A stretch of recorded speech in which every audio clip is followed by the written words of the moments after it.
Түнкү 12:30, 1:30 турсаңдар размерини, светини сурай турган эркек эч качан алданып калба кызым. Да, бүгүн эркектер динде болсо аял киши бактылуу болот, бирок көпчүлүк эркектерибиз атында мусулман, бирок затында жок болуп калып атат да. Ошондуктан этият болбосоң болбойт. Бул эркектин нафси каалоосу кыз маселесинде бир гранатомет колдо кармап турган. Бирли ачып туруп кое берсең жарылып кетет да, ошол сыяктуу. Өтө этият болуш керек. Өтө этият болуш керек. Токтотуп калыш өтө кыйын болуп калат. Түн 2:30, 1:30 чалып алып, сени светиңди сурап, жылаңач сүрөттөрүңдү сурап жаткан эркек эч качан сага үйлөнбөйт. Муну билип кой, карындашым. Муну кара санаган душман катары эмес, агаң эниң катары айтып атам.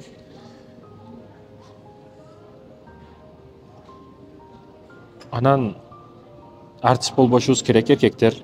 Эркектер артист болбош керек. Кээде үйлөнгөн эркектер көбүнчө аялдардын табиятын түшүнүп калат, аял менен кантип романтика, кантип сүйлөш керек билип калат дагы. Башкаларды пайдаланыш үчүн башкаларды кетип калган учурлары көп болот да, башкаларды алдап пайдаланыш жолдорун көп кылат. Кудайым өзү сактасын. Сен артист болбо. Негизи Аллах Таала эркекти кандай экендигин билет. Анан жанында түбөлүктүү аялы билет да ким экендигин. Сахнага чыгып артист болушу мүмкүн, бирок аял киши аялыңдын алдында кимсин? Аялың зор десе зорсун, кор десе корсун да. Ошондуктан ойлонойлу маселеде. Эркектер кылган тамак өтө ширин болот, таттуу болот. Азыр чайды да өзүм дамдадым. Самоордо болгондо дагы. Неге десеңиз, өзүмө жагат да, өзүм кылган иштер. Өзгөчө тоого чыгабыз, башка жака чыгабызбы, самоор сөзсүз болот. Самоордон чайы башка. Өзүм кайра муну мага ким үйрөттү? Түрмөдөн чыккан бирөө менен сүйлөшүп жүрүп чогуу болуп калдык. Ал түрмөдө өтө күчтүү чайдан демдештерин эми баягы кокаин бар, башка бар, кара чайда мен коем көк чай ичем, ал кара чай ичет экен. Баягы башка тебе турган кылып демдеп ичип үйрөнүп калган экен алар. Кайра кайнатып, ошол сыяктуу ошол үйрөткөн эде. Чайды дагы өзүм кылам. Анан эркек кишинин тамагы таттуу десеңиз, неге десеңиз, эркек киши бир багытта бир нерсени ойлоп тамак кылышты баштады, аягына чейин тамактын алдында турат да. Аял киши тамак кылат, бир кол мынандай, экинчи колдо бала, экинчи колдо бешик, мына ушундай да. 280 та колу бар, 280 та ою бар да. Ушундай мыкты карточка салыш керек, бул кишке алкыш керек. Эркек киши бир нерсени багыт алды, ошону кылат да. Ошондуктан эркек кишилер кухняда уят, кухнянын ишин кылбаш керек, идиш жууаш керек деген маселе жок. Иш бөлбөш керек. Носкини да тигип кое бериңиз, аялыңызга ар дайым жардам бериңиз, ар бир маселеде. Уят деген түшүнүк жок. Кирин дагы жууп кое бериңиз керек болсо, аялыңыздын кийимдерин дагы жууп кое бериңиз. Бул эч кандай жамандыгы жок. Аял кишиге ар дайым жардам бериш керек. Иш маселесинде аял эркектер эч качан бөлүнбөйт. Ушинтип бөлүп аткан адам ал жалкоо адам, иш кыргыз келгенде адамдын ою бул. Анан апаларга эскертүү, балдарыңызга ишти бөлбөңүз. Идиш болобу, анысы болобу, мунусу болобу, эшик шыпырыш болобу, эжең кызын дебең, бардыгын кылдыра бериң. Чоңойгондо иш тандабай турган болот да. Өзүңүз жаштыгынан үйрөтүп коесуз. Ишти эжең жубат, сен баягы кетме чап. Жок, аралаштырың. Иш тандабай турган универсал бала болуп чоңойсун балаңыз. Апа баласын кайсы учурда урат? Ачуусу өтө тез келгенде, ачуусу өтө бат чыккан учурда колу менен чабат, көпчүгүнө урат. Көпчүгүнө эч качан урбаңыз. Тукумсуз болуп калат. Бул эскертүү катарында айтып атам. Балаңыз ачуу келгенде урасыз. Бирок мен апаларга суроом. Мисалы, сиз бирөөнү капаксаңыз, көчөдөн бирөөнү, заявка жазып коюп болсун, ары жазып коюп болсун, милицияга берип коюп болсун деп кечирим сурайсыз баладан. Керек болсо акчасын дагы бересиз, ыраазы кыласыз. Башка бирөө сизди капа кылып койсо, кечирим сура менден дейсиз. Кулуңуз талап калсын. Неге? Сиз паспортуңуз бар, бойго жеткенсиз, акылыңыз бар. Бирок балаңыздын акылы жок да. Сиздин оюңуз боюнча. Сиздин оюңуз боюнча анын эч кандай укугу жок. Каалагандай тепселей бересиз. Качан кечирим сурадыңыз балаңыздан? Балаңыз го хорошо сизден кечирим сурайт ар бир маселеде. Бирок сиз кээде ачууңуз келип, кээде ойлоп көрсөңүз себепсиз эле уруп бересиз да балаңызды. Качан кечирим сурадыңыз? Ташборлукка, жамандыкка балаңызды өзүн сиз тарбиялап коюп аткан жоксузбу? Ошондуктан кечиримдүү болсун десеңиз балаңыз, кечиргенди кечирүүнү үйрөнсүн балаңыз десеңиз, сиз да кечирим сураңыз. Пайгамбарыбыз ар бир нерседе адилеттүү эле да. Керек болсо тамак телей баштап келе, жаш баланын дагы урматын сыйын ордуна койгон. Кичүүлөргө иззат, улууларга урмат бизден башталат. Баштаңыз. Тарбия дегени бар жоктон кетиш керек да. Апа болдуңузбу? Кызыңызды туура багытта жасанганды күйөөсү үчүн. Туура багытта мотивация дух бергенди, туура багытта күйөөсүн колдогонду үйрөтүшүңүз керек. Билесизби, мурда апалар, чоң энелер кыздарын да отургузуп алып, чачтарын өрүп, талдардын бирдекелерин алып келип чачтарына байлап, же эрте жазда мама каймак чыкса, байчешеке чыкса, ошону немелерге коюп, ошол жерде чогуу жашыл чөптүн ичинде апалар, энелер кыздарына тарбия бергенде көп болосун да. Чындыгында ошондой өткөзүп берет. Бул табигый косметикасын өткөзүп бериш деген мааниде айтып атам. Азыркы кытайский химикат эмес, ошо табигый осмолорду алып келип осмо коюшуп, табигый нерселерди косметиканы өткөзүп бериш. Күйөөсү үчүн албетте, башка үчүн эмес. Ошондуктан таза жуунганда, таза косметика койгондо апалар жакын болуп, апалар үйрөтүш керек бул маселелерди. Сиз үйрөтпөсөңүз ким үйрөтөт? Көңүлүңө кулак сал дебеңиз. Ал көңүлүн нәфси, ал нәфс жаман жолдорду каалап кетет. Демек, бул маселеде ойлонуңуз, урматтуу апалар. Турмушка чыгып жаткан кыздарга 3 өзгөчө эскертүү. Биринчиден, эч качан күйөөңүздүн, семьяңыздын, жеке семья баштадыңыздар, эч качан сырын көчөгө алып чыкпаңыз. Ал жакшы подружка дешиңиз мүмкүн, ал жакшыраак көрө дешиңиз мүмкүн, ой мен жакыным дешиңиз мүмкүн.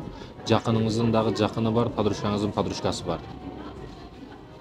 Билесизби, подружкаңыз сизге көп нерсени айтып берет. Көп адамдын эч кимге айтпагын деп сырын айтып берет. Сиздин дагы сырыңызды эч кимге айтпагын деп туруп башка бирлерге айтып берет. Кыз баладан өткөн саткын жок. Себеби тарыхты мен көп окуйм. Империялардын, чоң падышачылыктардын жер менен жексен болуп кетишине аял себеп. Болгону да аялдын тили себеп болгон. Семьяңыздын бузулуп кетишине тилиңиз себепчи болуп калбасын. Күйөөңүз бир нерсени ишенип айтат сизге. Эгерде башка бирөөдөн угуп калса ошол нерсени, сизге эч качан эч нерсени айтпай коет. Анан жүрөсүз, күйөөм мага ишенбейт, сырын айтпайт. Өзүңүздөн, тилиңизден. Тилиңе жарашасын табасың дейт го. Ошондуктан ойлонушуңуз керек, семьядагы сырларды эч качан эчке алып чыкпаңыз. Эгерде ал төшөк маселеси болсо, эч качан. Төшөк маселесин кеңири айтып берет башка бирөөлөргө. Жок, андай кылды, мындай кылды, кээде нааразы болуп, досторунун арызданып, эжелерден нааразы тескери карап жатып алды. Андай кылды, мындай кылды деп айтып берет да. Жок. Төшөк маселеси эч качан сыртка чыкпаш керек. Бул жеке күйөөңүздүн ортосунда калыш керек. Ал эми экинчи маселе бар. Бул сырттан сиздердин семьяңыздарга эч ким аралашышына жол койбоңуз. Кичине эле бирдеке кылса, апа ажырашам болду. Кызым келе бер болду, кыйналып калыпсың десе, кетип калбаңыз. Туруктуу турушуңуз керек, турмуш жеңил эмес. Бул баягы консерва завод эмес бул. Бумага завод эмес бул. Турмушка серьезный караш керек, жеңил карабаш керек. Кичине тийишип бар деп койсо, жүгүңдү алып кетип калба. Апаң келе бер десе, кетип калба. Анан ойлонуп дагы сүйлө. Жообуну бер дей бербе. Эркек болсоң талагыңды бер дей берет. Талагыңды берип койсо чындап, каяка барасың, не кыласың, кантип жол табасың, ошол багытта да ойлон, ойлонуп сүйлө.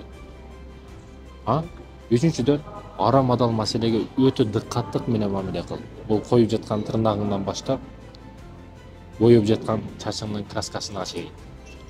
Арам-адал маселеси бар бул жерде.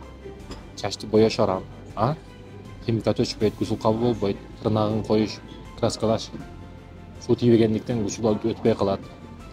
Кээде каза болуп калсаң, жуунтуш өтө кыйын болот.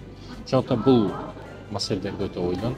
Косметика кылам десең, табигый жолдон өтө косметика көп, сулуу көрүнөм десең, өтө сулуулуктун жолу көп, багыты көп. Үч маселени унутпа. Кайнатаң менен сүйлөш. Эркектер келет, аялы менен жаңы үйлөнөт, аялын апасын үйгө таштайт, качат да. Жок, тескерисинче кир, чай ичип отур, сүйлөш. Кайнатаң менен кенен сааттап сүйлөш. Ал менен жакын бол. Ал атаң. Кайнада экинчи ата дейт. Кайнене экинчи апа дейт. Жакын бол, сүйлөш. Алардын сен жүрөгүн сууруп алып кеттиң да үйүңөчү. Алардын жүрөгү сенин колуңда. Кантип жарым саат сүйлөшүп кое албайсың? Худду жети жат. Беганада эч көрбөгөн, тааныбаган, билбеген душмандан качкандай качат да.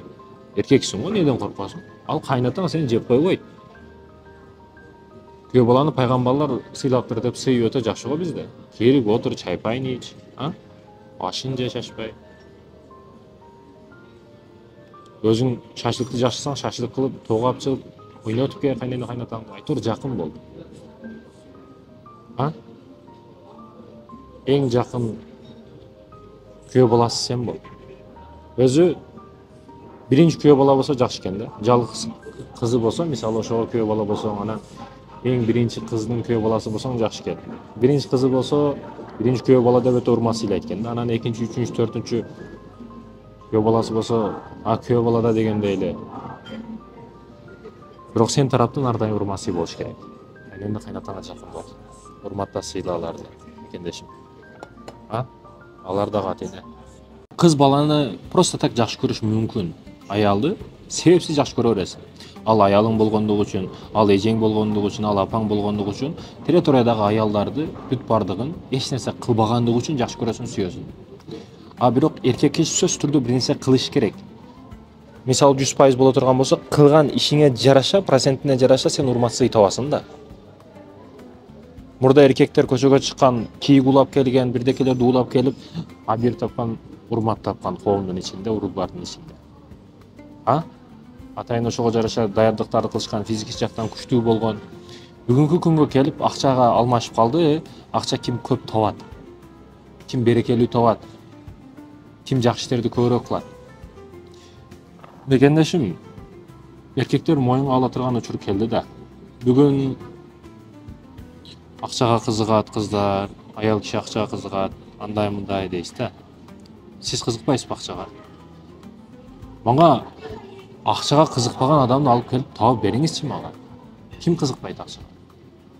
Бүгүн 21-кылым кызыкпай турган адам жок. Себеби урматтуу мекендешим. Жөнөкөй нанды дагы акчага берип атпайбы? Бул муктаждык.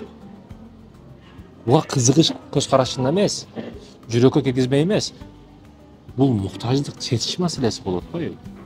Сен бир жума ач калсаң өлөсүң сен. Ошондуктан Аллах Таала жерди жаратты, жерди ичинде көптөгөн рызыкларды жаратты. Мечиттен чыгып, жумадан чыктыңбы, барып тара. Жер үстүнүн ичинде тара, рызыкларыңды терип ал. Багымдакта сасып уктап жатпа. Эрте тур, аракет кыл, эркек кишисиң. Кыз бала уктай берет ал. Кыз бала негизи уйкучу болот.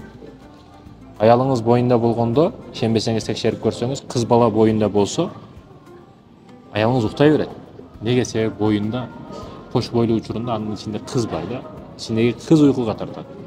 Кыз бала негизи уйкучу болот. Уйкучу болсун, уктай берсин. Көчө иш сиздики болуп атпайбы, эркек кишиники болуп атпайбы? Ошондуктан ар тарапты коргоочу эркек киши. Кыз балага өтө кыйын. Жети жат бегана деп коет го. Бейтаныш, тааныбаган адамдын үйүнө кыз болуп барат. Ал жерде кызматын кылат.